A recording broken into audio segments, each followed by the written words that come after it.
नमस्कार दोस्तों, आप सब लोगों का स्वागत है आज की हमारी एक नई वीडियो में। आज हम आप सब लोगों से बात करने वाले हैं सरस्वती जी के बारे में, यानी कि स्वामी दयानंद सरस्वती जी के मुख्य 10 पुस्तकों के बारे में आज हम आपको जानकारी देने वाले हैं, जिनकी की बहुत ज़्यादा डिमांड है। बहुत सारे लोग इन पुस्तकों को पढ़ना चाहते हैं और आप सब लोगों को जब इन पुस्तकों के बारे में जानकारी होगी तो आप सब लोगों को भी ये पुस्तकें जरूर पढ़नी चाहिए, क्योंकि इन पुस्तकों में ऐसा कुछ स्वामी सरस्वती जी ने लिखा है।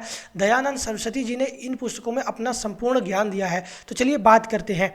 स्वामी दयानंद सरस्वती जी ने हिंदू धर्म की सभी धार्मिक पुस्तकों को गहन अध्ययन कर उनका विश्लेषण किया था। उन्हें सभी वेद व शास्त्र कंठस्थ हो गए थे। उन्होंने विश्व भर में हिंदू धर्म के प्रचार प्रसार करने के उद्देश्य से वेदों की ओर चलने का नारा दिया, जो कि हमको उनका ये बात मानना चाहिए, जिससे संपूर्ण विश्व को हिंदू धर्म की महत्ता से अवगत करवाना था। तो चलिए, इसी उद्देश्य से उन्होंने स्वयं कई पुस्तकों व साहित्य की रचना की थी। पहले उन्होंने अपना लेखन संस्कृत भाषा में शुरू किया था, किंतु धीरे धीरे वे अपना लेखन हिंदी भाषा में करने लगे। उन्हें हिंदी भाषा से बहुत प्रेम था और वे भारत की आम भाषा के रूप में अंग्रेजी की बजाय हिंदी भाषा को देखना चाहते थे। उनका लेखन मुख्यतः 2 ही भाषाओं में लिखा गया था, हिंदी व संस्कृत। तो उन्होंने अपनी पुस्तकों में संपूर्ण वेदों का सार व्यक्त किया है, वह उसे सरल भाषा में मनुष्य को आज के समय अनुसार समझाने का प्रयास किया है। अपने लेखन व साहित्य के द्वारा उन्होंने मनुष्य को कई महत्वपूर्ण बातों को समझाने का प्रयास किया। उन्होंने लगभग 60 से ज़्यादा, वैसे तो बहुत सारी रचनाएं की हैं, लगभग 60 से ज़्यादा पुस्तकों की रचनाएं उन्होंने की हैं, जिसमें से आज हम सिर्फ मुख्य 10 पुस्तकों के बारे में आपसे बात करेंगे और आज हम जानेंगे स्वामी दयानंद सरस्वती जी के द्वारा लिखी गई 10 मुख्य पुस्तकें एवं साहित्य। तो हम बात करते हैं पहली पुस्तक के बारे में, जिसका नाम है सत्यार्थ प्रकाश। आज हम जिस पुस्तक के बारे में बात जा रहे हैं, स्वामी जी के द्वारा लिखी गई यह पुस्तक सबसे प्रसिद्ध व लोगों को जागरूक करने वाली है। पहली बार उन्होंने इस पुस्तक की रचना सन 1875 ईस्वी में की थी, जो कि हिंदी भाषा में थी। हालांकि उन्होंने स्वयं इस पुस्तक में भाषा की त्रुटियां स्वीकार की थी, क्योंकि उनकी मातृभाषा गुजराती थी व धर्म भाषा संस्कृत, इसलिए उनसे इस पुस्तक में भाषा की बहुत सी अशुद्धियां हुई थी। इस पुस्तक को उन्होंने फिर से सही करके दूसरा संस्करण 1884 में प्रकाशित किया, जो मान्य था। यह पुस्तक हिंदी में भी थी, किंतु वर्तमान समय में यह भारत की लगभग हर भाषा में व साथ ही साथ विदेशी भाषाओं में भी उपलब्ध है। इसमें 14 अध्याय हैं, जिसमें वेदों का ज्ञान, चारों आश्रम, शिक्षा व अन्य धर्मों की कुरीतियों के बारे में बताया गया है। और यदि आपको ये पुस्तक पढ़ना चाहते हैं, जो कि मैं आपको सलाह दूंगा कि आपको ये पुस्तक जरूर पढ़नी चाहिए, इसके बारे में मैंने एक लिंक डिस्क्रिप्शन में दिया हुआ है, आप वहां से जाकर इस पुस्तक को खरीद सकते हैं। चलिए बात करते हैं दूसरी पुस्तक के बारे में, संस्कृत वाक्य प्रबोधा, जिसके बारे में स्वामी जी ने संस्कृत भाषा के प्रचार प्रसार व लोगों को सिखाने के उद्देश्य से उनसे इस पुस्तक को लिखा है। उन्होंने यह एक तरह से मनुष्य को संस्कृत सिखाने व उसमें वार्तालाप करने के लिए प्रेरित करती है। इसमें आम बोलचाल के कई शब्दों को हिंदी की सहायता से संस्कृत में बताया गया है, जिससे लोगों को सीखने में आसानी हो। यदि आप संस्कृत सीखने के इच्छुक हैं तो यह पुस्तक आपकी बहुत सहायता कर सकती है। और यदि आप सच में संस्कृत सीखना चाहते हैं तो इस पुस्तक का लिंक डिस्क्रिप्शन में मिल जाएगा, जहाँ से आप इस पुस्तक को तुरंत जाके खरीद सकते हैं, यदि आपकी इच्छा हो तो।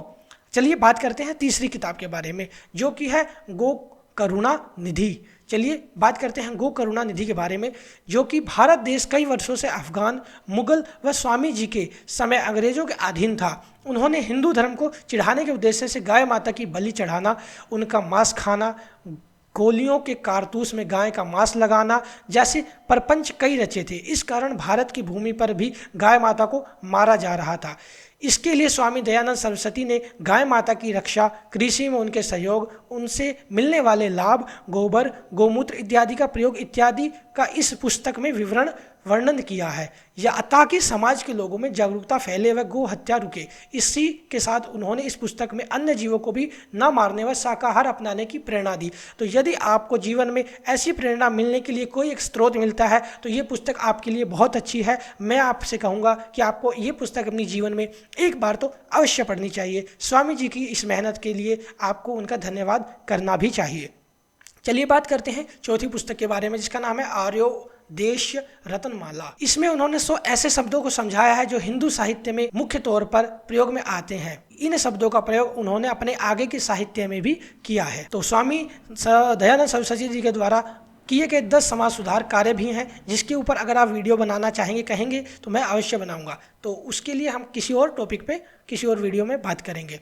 चलिए बात करते हैं 5वीं पुस्तक के बारे में, ऋग्वेद आदि भाष्य भूमिका। इस पुस्तक में यह हिंदू धर्म के वेदों के उत्थान, उनकी भूमिका व उनके उद्देश्य के बारे में बात करती है। ऋग्वेद चारों वेदों में सर्वप्रथम आता है। उन्होंने इस पुस्तक में ऋग्वेद का सारा सार बताने का प्रयास किया है। और यदि आपको ऋग्वेद के सारे सार के बारे में एक ही पुस्तक में जानना है तो ये पुस्तक आप सब लोगों के लिए बहुत अच्छी रहेगी। यदि आप सरस्वती जी की इस मेहनत से खुश हैं और इस पुस्तक को पढ़ना चाहते हैं तो लिंक डिस्क्रिप्शन में है, आप जाकर पढ़ सकते हैं। चलिए बात करते हैं अगली पुस्तक के बारे में, व्यवहार भानु।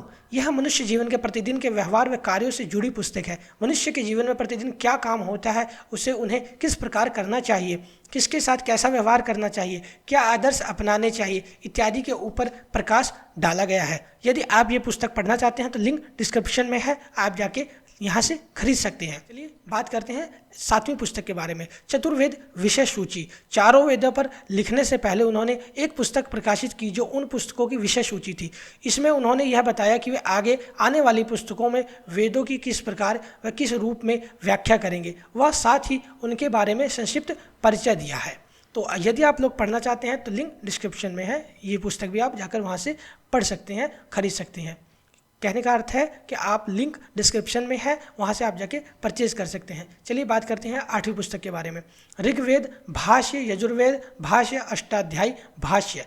इसके बाद उन्होंने वेदों पर कई पुस्तकें प्रकाशित की, जिसमें उन्होंने सभी वेदों के सार, भूमिका, शिक्षा इत्यादि के बारे में विस्तार से बताया। उनका मुख्य उद्देश्य लोगों के मन में फैली भ्रांतियों को समाप्त कर उनके मन में वेदों पर प्रकाश उजागर करने का था, जो कि मेरा मानना भी यही है। क्योंकि वेद मुख्यतः संस्कृत भाषा में थे जो आम जन को जल्दी से समझ नहीं आते थे, इस कारण उन्हें धर्म का सहारा लेकर मूर्ख बनाना आसान था। इसलिए उन्होंने आम जन की भाषा में वेदों को समझाने के उद्देश्य से सभी वेदों का सार हिंदी भाषा में लिखा, ताकि लोग ज़्यादा से ज़्यादा जागरूक बने व वेदों को जाने। और यदि आप भी वेदों को जानना चाहते हैं और आप भी चाहते हैं कि हिंदी भाषा में कोई ऐसी पुस्तक मिले जिससे कि हम वेदों को जान सकें, तो यह पुस्तक बहुत ही अच्छी है जो कि स्वामी सरस्वती दयानंद जी ने लिखी है। तो आप सब लोग यदि ये पुस्तक पढ़ना चाहते हैं तो इस पुस्तक के बारे में मैंने लिंक दिया हुआ है डिस्क्रिप्शन में, आप वहाँ से जाके इसे खरीद सकते हैं। भागवत खंडन और पाखंड खंडन और वैष्णव मत खंडन, ये 9वीं बुक है। यह पुस्तक उन्होंने हिंदू धर्म में फैले विभिन्न प्रकार के पाखंड, कुरीतियों व प्रपंच के विरोध स्वरूप में लिखी। इसमें उन्होंने कई प्रकार की कुरीतियों व उनके दुष्प्रभावों के बारे में लोगों को बताया। साथ ही इसमें यह भी प्रकाश डाला गया कि इनका हिंदू धर्म में मूल अर्थात वेदों में कहीं कोई उल्लेख नहीं है। इस पुस्तक को उन्होंने कुंभ मेले में भी लोगों के बीच बंटवाया था। और यदि आप इस पुस्तक को खरीदना चाहते हैं तो लिंक डिस्क्रिप्शन में है। पंच महायज्ञ विधि।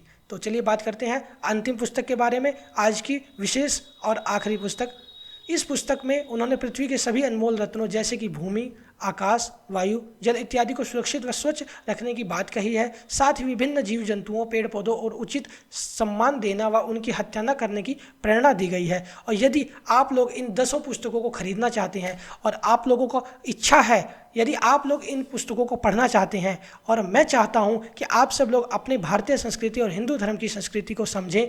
आज जिस प्रकार से हिंदू धर्म में कोई भी चीज़ इंसान समझ नहीं पा रहा है, सीख नहीं पा रहा है, अपनी संस्कृति को भूलता हुआ जा रहा है, तो आप लोगों से मेरी कोशिश है कि आप इन 10 पुस्तकों के जरिए अपने ज्ञान को बढ़ाएं और हिंदू धर्म और सनातन संस्कृति के बारे में जानें। और स्वामी सरस्वती जी, दयानंद सरस्वती जी की जो ये पुस्तकें हैं, इनका पढ़ना पाठन करें ताकि आप लोगों को इसके बारे में जानकारी हो सके। और यदि आप और भी पुस्तकों के बारे में जानना चाहते हैं तो कृपया वीडियो बनाने के लिए मेरे को कमेंट कर सकते हैं। मैं आप लोगों के लिए वीडियो लाऊंगा और अपने हिसाब से जितना मेरे से हो सकेगा मैं करूंगा। तो जितनी भी पुस्तकें यदि आप पढ़ना चाहते हैं तो सबका लिंक डिस्क्रिप्शन में है। यदि आपकी इच्छा है तो आप वहाँ से जाके इसे परचेज़ कर सकते हैं। मिलते हैं एक नई वीडियो के साथ, एक नई नॉलेज के साथ। धन्यवाद।